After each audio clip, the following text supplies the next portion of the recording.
Desculpa, gente, sou eu de novo. Então, a Ana entra aqui junto? A Ana, ela aparece, não? Sim, sim, pode ser.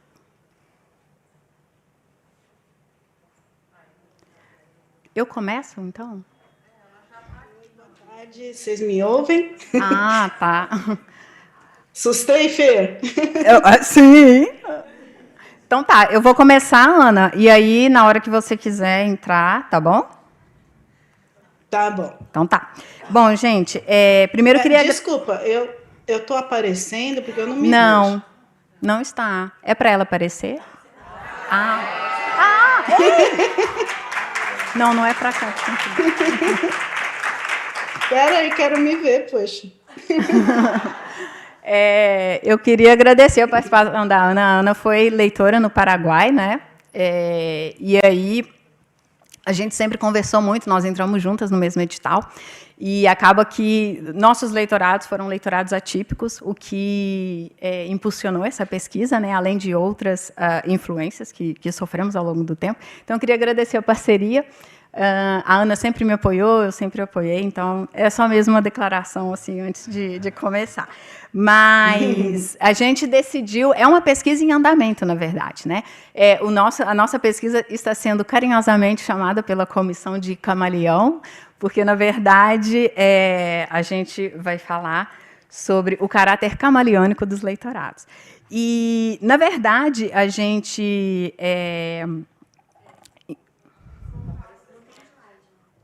tem slide, mas agora foi, sim. Tá, obrigada, gente. Então, enviamos, claro, mais um questionário para leitores e ex-leitores, né? Porque nós queríamos a gente queria propor um trabalho que debatesse justamente as atribuições dos leitores e mostrar, na verdade, a gente queria confirmar algumas hipóteses que já foram confirmadas em outras pesquisas, mas a gente queria que todo mundo tivesse esse entendimento justamente em relação ao contexto, né? Que eu fico brincando, né? Cada contexto é um mundo, cada leitorado é um mundo completamente diferente do outro.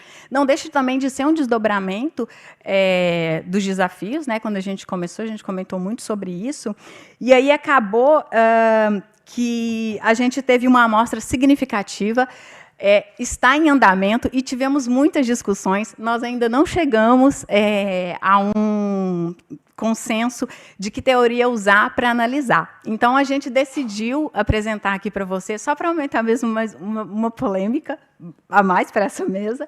E aí a gente falou assim, vamos contar alguns causos, já que a maioria também é mineira. Então, aí, muito influenciada e inspirada pelo livro do professor Leandro Diniz, que está aqui, né? Para Além das Fronteiras, que, inclusive, é a tese dele de doutorado. No capítulo que ele fala sobre o leitorado, ele usa o termo, né? Leitor do Itamaraty, que sujeito é esse? Onde eles vivem? O que eles fazem? Eles descansam em algum momento? Então, e aí ele vai fazendo um percurso, né, sobre a figura do leitor e construídas por diferentes imagens. Tá? Então, o nosso objetivo, na verdade, é contribuir para o aperfeiçoamento do leitorado, né, do nosso legado, e a análise ainda ela não está completa. Então, a gente vai apresentar alguns casos, contar algumas coisas sobre o leitorado, e, principalmente, né, vocês já devem estar cansados de ouvir sobre o meu leitorado, eu sempre falo dele, que ele foi um pouco atípico, e, na metade dele, na renovação, eu mudei de departamento. Então, eu mudei completamente todas as minhas atividades. E, nossa, 5 minutos já? Para mim? Ok. Então, então, nessa segunda parte, eu não dava aula, eu não dei aula, eu dei alguns cursos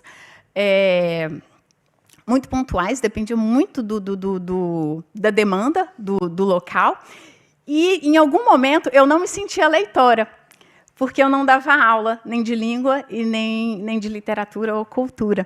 E aí foi uma das discussões que a gente teve. Será que o fato do leitor não dar aula, mas ser quase que um adido cultural, será que isso faz dele um leitor menos importante, mais importante? O que é isso, né? Eu comecei a ficar refletindo muito sobre isso. Ana, eu acho que eu vou passar para você, senão eu vou... E aí eu vou deixar... Você faça as suas pontuações e depois a gente conclui. Tá legal, Fê. Boa tarde, Portugal. Bom dia, Brasil. É uma alegria imensa estar aqui com vocês, revê-los e ver esse filho, né, nosso, de todos nós, o Conecta Leitores, no seu terceiro ano. Como a Fernanda falou, essa pesquisa está ainda engatinhando, né? Praticamente a gente está recolhendo os resultados obtidos, compilando-os, e eles estão carecendo ainda de uma contextualização mais abrangente, tanto em termos do quadro geral, quanto do histórico do programa Leitorados, a fim de que a gente possa entender com mais clareza, né, a representatividade desse grupo respondente. Tá? Então, hoje a gente não vai falar muito sobre números, e é legal que vocês tenham a noção de que a gente está trabalhando ainda na interpretação, na análise dos dados, né? E nos próximos meses a gente vai apresentar um trabalho mais completo. Para essa comunicação de hoje, a gente vai estar apresentando uma breve seleção dos dados, né? Ou seja, escolhemos algumas respostas que consideramos significativas, alguns causos marcantes, né? Algumas frases relevantes que, de uma forma ou de outra, esboçam as diferentes cores que esses leitorados camaleônicos assumem no decorrer do tempo, né? Seja como recurso de adaptação, de inclusão, de resistência ou ainda de mudança do status quo. E, como disse a minha amiga Fernanda, enquanto conversávamos sobre o projeto, né? Vamos apresentar as respostas, mas, na verdade, a gente está lançando mais perguntas, né? Então, eu pensei cá comigo, sinal de que a gente está no caminho certo, né? Para essa apresentação aqui, eu lidei com 3 questões do formulário, que eu cito agora. Você enfrentou dificuldades devidas ao desconhecimento ou à compreensão precária do edital e do contrato, seja por parte da representação diplomática, da universidade ou do IGR local? Se sim, relate. Você considerava que a representação diplomática, a universidade e o IGR local eram propícios para o desenvolvimento de ações autorais do seu leitorado? Se sim, justifique. E comentários gerais, né, no âmbito assim, de elogios, reclamações e sugestões. Selecionei, então, alguns casos que eu vou narrar aqui de forma sucinta e impessoal. Houve quem nos relatasse dificuldades de instalação no país estrangeiro. Alguns contaram com a colaboração da embaixada, outros não. Alguns relatos dão conta de problemas relativos ao descumprimento da oferta do plano de saúde que consta do edital. Em mais de um, as universidades alegaram que o erro era do edital, pois não tinham oferecido essa contrapartida. Como em muitos países, o seguro de saúde é obrigatório para a obtenção do visto de permanência, houve eleitores que foram surpreendidos e tiveram que arcar com essa despesa por conta própria.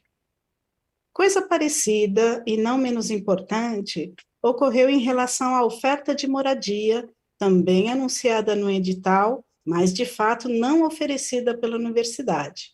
Depois de várias tentativas de acordo, junto à universidade e à representação diplomática, somente a última ceder, acrescentando um valor extra ao pagamento da bolsa, o qual, infelizmente, não era suficiente para cobrir o aluguel local. Lemos também relatos de assédio sofrido no âmbito das universidades. Houve leitores que se viram impedidos de participar dos eventos acadêmicos, de circularem por corredores e salas, de se apresentarem e de conversarem com docentes da casa, de terem acesso ao sistema virtual da instituição, de assumirem, de fato, a posição de docente, sendo que a eles só lhes era permitida uma atuação secundária, como auxiliar de classe, de desfrutarem da autonomia acadêmica, sendo controlados de perto por supervisores, por coordenadores da universidade, que, inclusive, lhes tomavam os créditos de projetos que os leitores desenvolviam, né? Houve ainda quem sofreu discriminação de gênero acompanhada de comportamentos abusivos. E também quem teve que dividir a sala de trabalho com um general aposentado que, nos seus tempos áureos, teve participação nada honrosa na ditadura militar que tinha vigorado no país. Alguns leitores obtiveram apoio das embaixadas para mitigar ou para resolver essas questões, outros já não tiveram. Os relatos nos informam também sobre leitores que não dispõem de sala ou sequer de um escaninho para a guarda dos seus materiais, e têm que contar muitas vezes com a boa vontade das secretarias para conseguir um espaço provisório a cada dia letivo, né?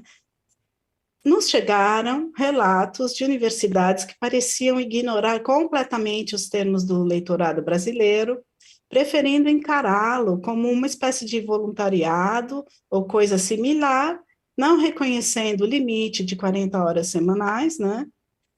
Ou mesmo o direito às férias anuais, certo? Houve quem chegou ao posto estrangeiro sem ser recebido por um representante da diplomacia brasileira, mas, em contrapartida, foi recebido por um leitor do Instituto Camões. Diversos relatos dão conta do baixo nível de conhecimento de alguns funcionários dos postos diplomáticos a respeito do leitorado. Aspecto esse que acarretava falhas de comunicação, atrasos em procedimentos burocráticos, não recebimento de informações, documentos importantes e, às vezes, até da própria bolsa, né? Diversos leitores relataram problemas referentes ao contrato com a IES, desde a omissão de itens da contrapartida, falta de assinaturas, texto vago e pouco preciso, até a ausência de contrato, levando a pessoa a se ver no exterior na condição de indocumentada e a ter que redigir o próprio contrato. Outros relatos chamaram a atenção para um certo deslocamento dos leitores na IES, melhor dizendo, por uma condição de estar à margem do quadro docente e, consequentemente, os leitores se veem tolhidos da possibilidade de implantar projetos, de estabelecer ou participar de grupos de pesquisa e de quaisquer iniciativas autorais do leitorado, porque não tem acesso oficial a linhas de fomento ou de incentivo, geralmente ligadas às universidades. Apesar desses relatos pouco animadores, que pedem para que a gente reflita sobre essas questões, né, e nos impõem desafios, né, na sua resolução, na mitigação desses aspectos, há de se salientar também um número expressivo de respostas que recebemos, que trazem notícias boas, né, boas práticas, acolhimento e inclusão, incentivo e apoio para o desenvolvimento de ações do leitorado, tanto no circuito acadêmico, quanto na interação com grupos sociais extra-universitários. Há depoimentos ainda que atestam que as representações diplomáticas e os institutos são extremamente receptivos, demonstram muito interesse pelo leitorado, administrando com uma responsabilidade exemplar. Nesses postos, os leitores costumam ser convidados frequentemente a participarem da criação e execução de projetos culturais e educativos, bem como são incluídos nas atividades pedagógicas dos institutos, seja para elaborar e oferecer cursos de capacitação aos professores, para colaborarem na produção de eventos, na implantação de projetos junto à biblioteca, ou ainda para ministrar aulas ou minicursos de temas específicos para alunos do próprio Instituto Guimarães Rosa, né? Os relatos, estou terminando, tá, gente? Não sei como está o controle do tempo. Os relatos das várias experiências positivas, eles são prova cabal de que é possível, sim, estender as boas práticas e a inclusão acolhedora dos leitores nos diferentes postos. Nesse sentido, recebemos respostas com ótimas sugestões, como a de criação de um manual sobre o leitorado para ser distribuído nas representações diplomáticas e nos IGRs, que descreva de modo elucidativo a natureza do programa e do cargo, as atribuições dos leitores e os procedimentos operacionais e de gestão pertinentes, as possíveis áreas de atuação, as possibilidades de fomento para projetos, dentre outros itens. E para concluir a comunicação, numa atuada de incentivo ao aprimoramento e à longevidade do programa Leitorados, cito as declarações gratificantes de duas leitoras. Primeiro, o contato com os estudantes foi de riquíssima importância para a minha formação, e a experiência de atuar como leitora numa universidade estrangeira contribuiu enormemente para o meu crescimento. E, por fim, foi uma experiência tão maravilhosa que tive vontade de repetir quando apareceu a oportunidade. Cresci muito como profissional e como pessoa. Meus horizontes se expandiram e passei a enxergar o Brasil e a nossa língua de forma totalmente diferente. Eu nem sabia que amava tanto o meu país. É isso, gente. Obrigada. Obrigada, gente.